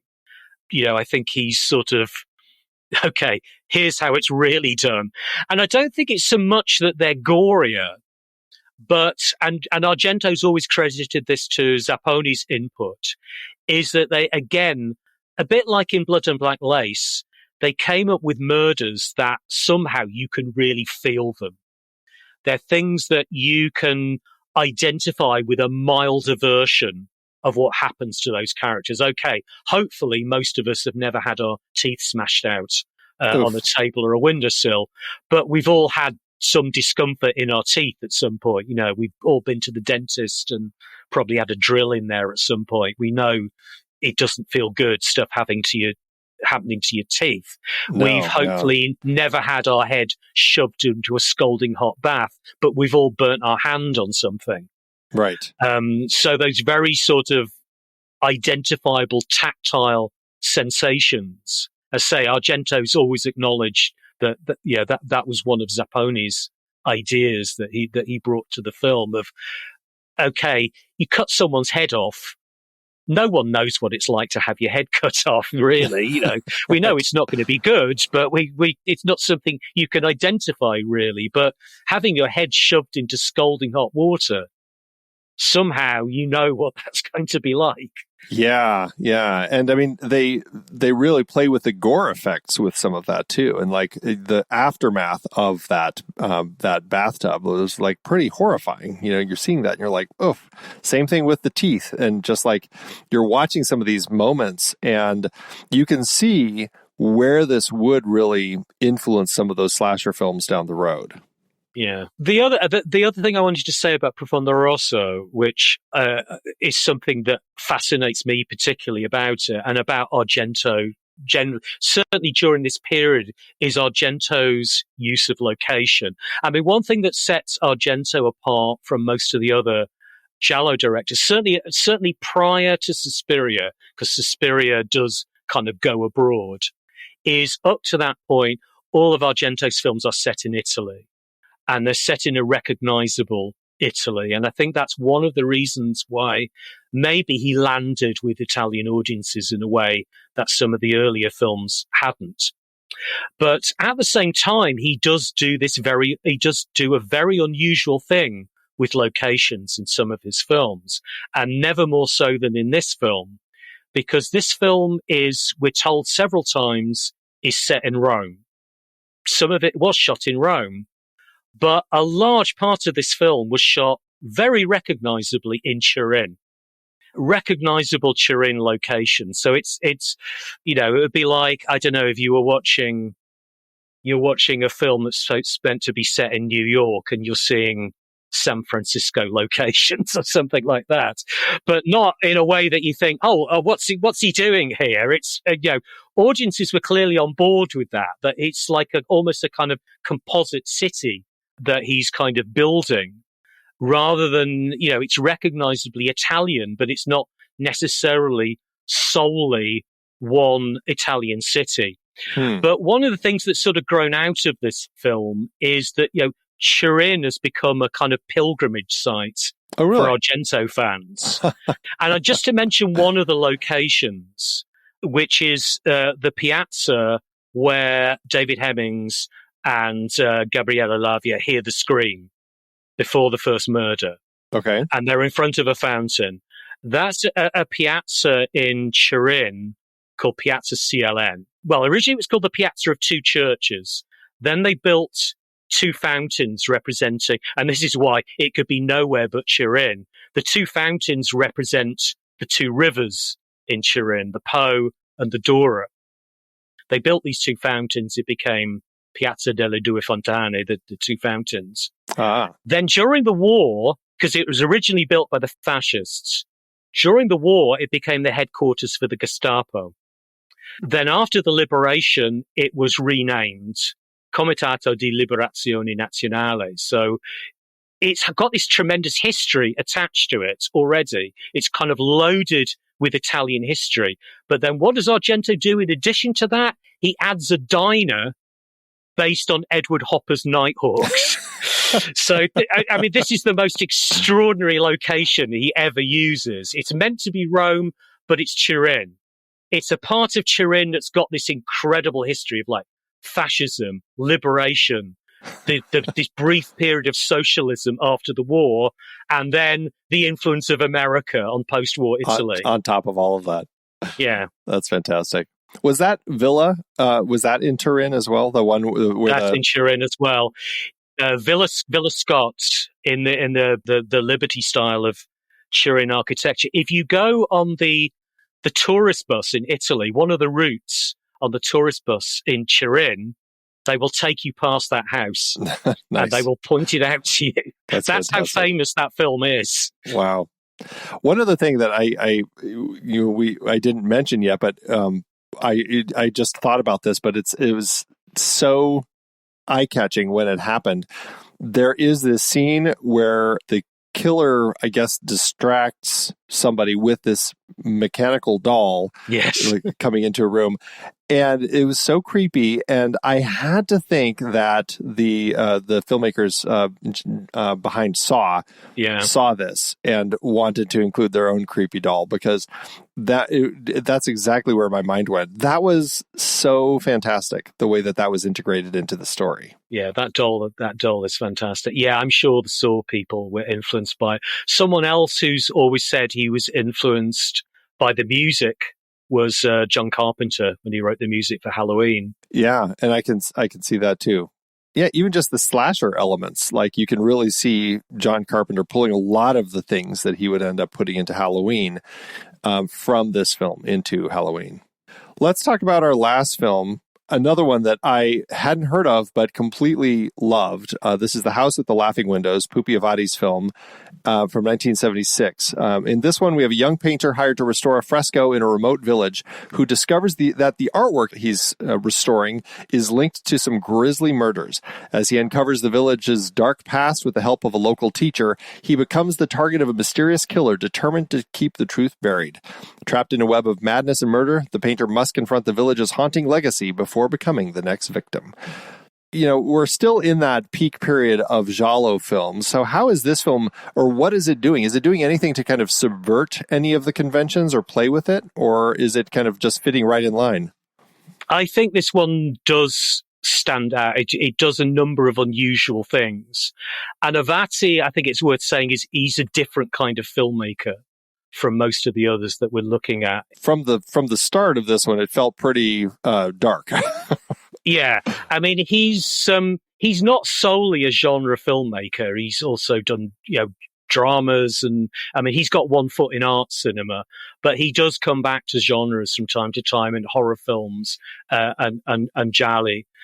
He's got I think a rather different reputation from the other directors. He's certainly a kind of a higher critical reputation than some of these other directors, rightly or wrongly.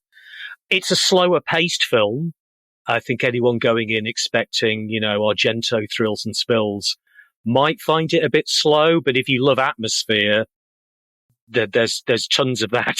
Yeah, it's very atmospheric, and it's playing a little bit with some sense of kind of folk horror almost, and kind of like this biblical horror, these elements that really just kind of tie into this story that I loved. And yeah, that slow burn pace that we had with this, it just really built that tension for me exceptionally. Like, I had a great time watching this one. It's a creepy little film. I think the other things that are unusual about it, I think the setting is unusual. We're in a very remote part of Italy, in Emilia Romagna, in the province, but not the city of Ferrara. in the Po Delta, so we kind of cut off. There's a sense it's a slightly backwards community. And also, very unusually, we're in period. We're not in the present. And although it doesn't spell out exactly when it's set, there's a strong sense that the war is still a recent memory. Yeah, it felt kind of that 50s period.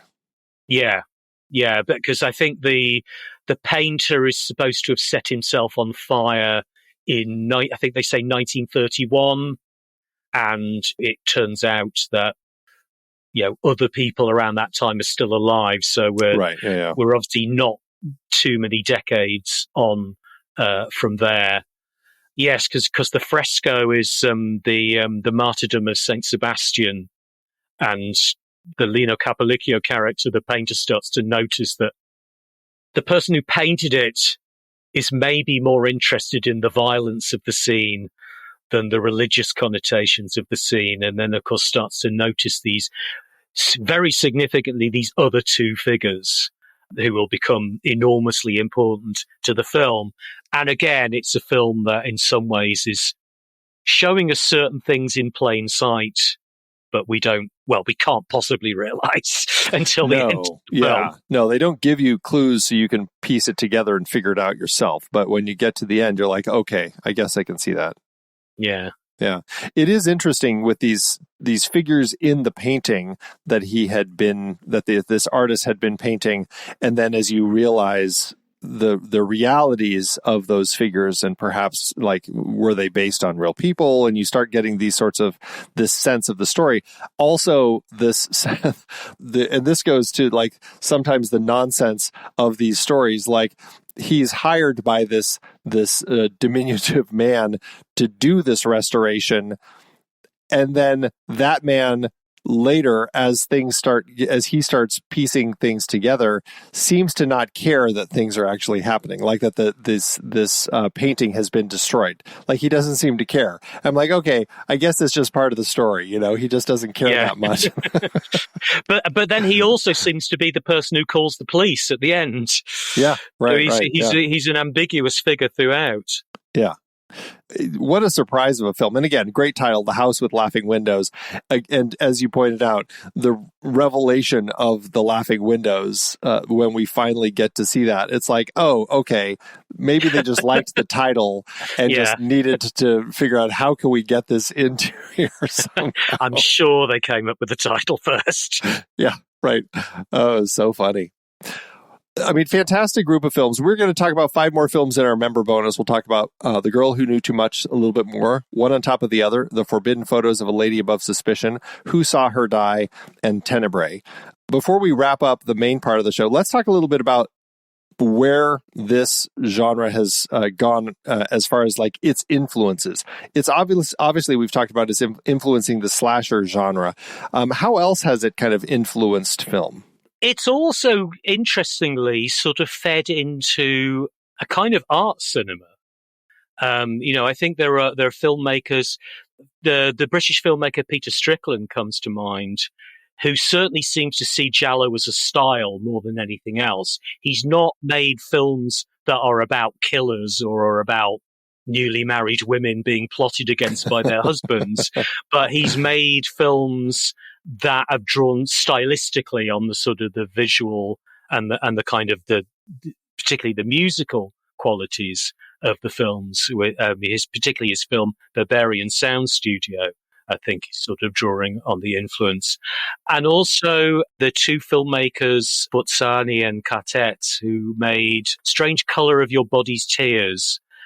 There's a Giallo title, if ever there was one. Right. They've made several films. They made a film called Amer as well. Yes. Which again, they sort of, Strange Colours does sort of have a Giallo type plot, although it makes even less sense than the original Giallo plot did. But I think that's a bit more deliberate, this is an art house take on the overcomplicated mystery story. And they actually use soundtrack music. So you'll hear bits of Bruno Nicolai and Morricone and Alessandro Alessandrone and people like that on the soundtrack. So I think that kind of stylistic legacy. I think it's interesting how it's gone into art cinema as well. Is there a neo-giallo movement like so many genres have, where people have kind of returned to telling these stories? Those art house films are the ones that often do get referred to as neo-giallo. Yeah. Gotcha. Because I think it's difficult to do these films straight in exactly the same way, because there's also something time-bound about them. I think they are very much located in the fashions, the interior design, the music of that era. Without all of that, you're making a slasher film in many ways. Right. Well, I mean, to the point where would you call later in Argento's career, he would make a film called Giallo. Is that Giallo, or is that his own neo-Giallo, or where does that fit in? Well, that's an odd one, because that was unusually for Argento. That was written for him, because usually projects originate with him, but someone wrote that script and sent it to him. So in some ways, I think it originated as someone who was trying to produce a kind of tribute to Argento. I mean, of course, in an Italian, because of the Italian meanings of the word, anything with mystery in it can be a giallo, really. Right. I suppose so. That's true. And I guess anything that Argento makes is if it's a thriller, if it's a mystery thriller, it's likely to be seen as a giallo. The Stendhal syndrome certainly can be seen as a giallo. Several of his later films can be Sleepless, The Card Player, but they are stylistically different. Even Argento's films are stylistically different from the ones, I tend to think of, this type of giallo, its era is, it's early 60s to late 70s, early 80s at the latest, really. And they're still made after that, and there are films that you can call gialli before that.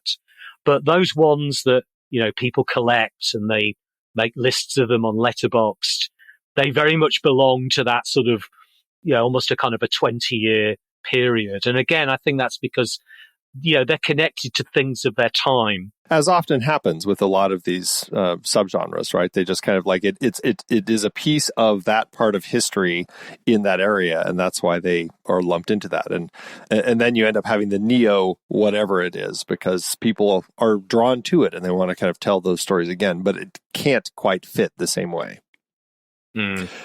Well, I mean, it has been such a fantastic conversation talking about Giallo, Leon. Thank you so much for joining me today. I really appreciate it. Oh, thank you. Tell people real quick before we go about your book again. And I know you've dug quite deep into Giallo and Bava. Yeah, my book is called Mario Bava, the Artisan as Italian Horror Auteur. Obviously, it looks broadly at his career, but there is a chapter that is entirely about his Giallo films. In that chapter, I also dig into some of the things we talked about today, which is, how do we understand that word? What's the history of that word? What are the different ways we can understand that word? Why is Bava thought of as a pioneer of the Giallo? All of those kinds of questions. So if you're interested in Bava and you're interested in Italian horror and the Giallo, you might find my book interesting. Well, we'll have a link to it in the show notes, and we'll also include a link for your Kung Fu Cult Masters book, which we talked about a little bit back when we were doing Wuxia. Certainly worth checking those books out. Again, Leon, thank you so much for joining me here today. Really appreciate it. Thank you. Next month, we will venture into the chilling depths of Nordic noir. We'll explore how this gritty, atmospheric subgenre has captivated audiences with its bleak landscapes, complex characters, and haunting investigations. From the icy streets of Stockholm to the remote fjords of Norway, we'll delve into the dark underbelly of Scandinavian society and uncover the secrets that lurk beneath the surface. Join us as we unravel the intricate mysteries and confront the unsettling truths that define this compelling movement in crime fiction.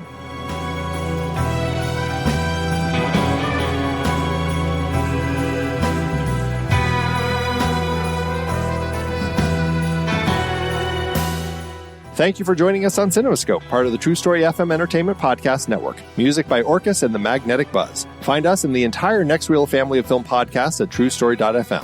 Follow us on social media at The Next Reel, and please rate and review us if your podcast app allows. As we part ways, remember, your cinematic journey never ends. Stay curious.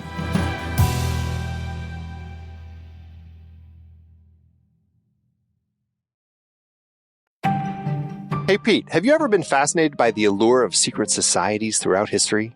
Are you kidding me right now, Andy? I live for this stuff. From the Freemasons to the Illuminati, I am obsessed with these clandestine groups.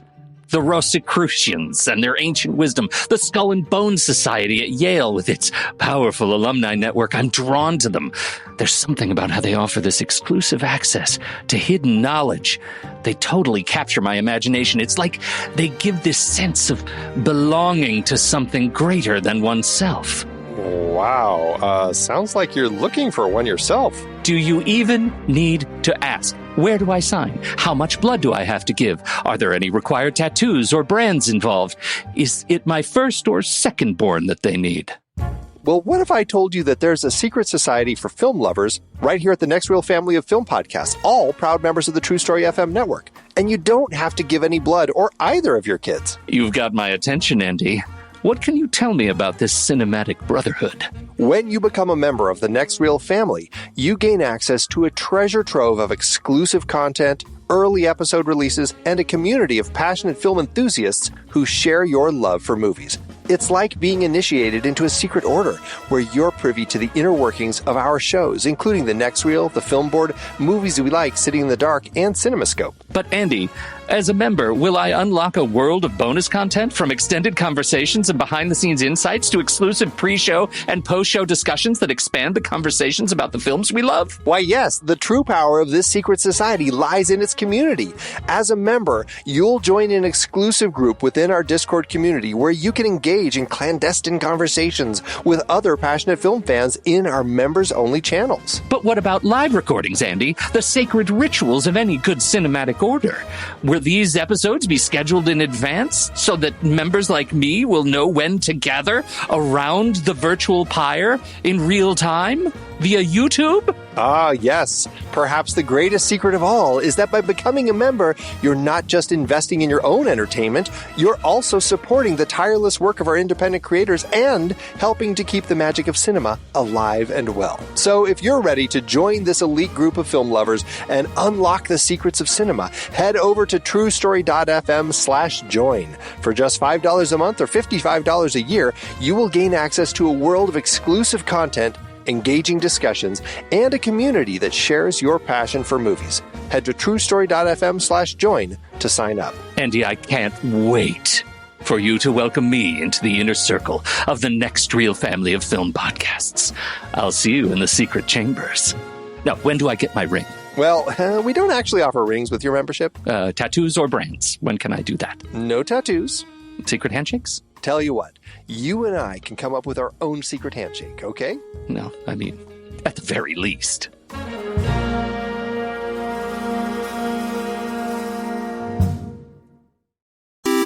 Andy, according to my friend Internet, this is what Letterboxd is. Letterboxd is a global social network for grassroots film discussion and discovery. Use it as a diary to record and share your opinion about films as you watch them, or just keep track of films you've seen in the past. Showcase your favorites on your profile page. That is a lot. You bet it is. That's why I want you to tell our fair listeners just one thing you do with Letterboxd that has changed the way you watch movies. Let them have it. Okay, are you ready for this? So ready. I love lists. As of today, I have 246 lists in my account. I use them to track the movies I watch, organize them in all sorts of different ways. I track them by hand. I clone lists from other people. I use them to plan what I'm going to be watching, all sorts of things. I love creating lists. It's a fantastic tool. Sexiest animated characters. Andy, what is this? We love Letterboxd, and if you're a movie lover, we are sure you will too. And when you upgrade from the free account, you will remove ads and support the great Kiwi team building this amazing service. Just use the discount code NEXTREEL or visit thenextreel.com/letterboxd to get 20% off your pro or patron membership. And it works for renewals as well.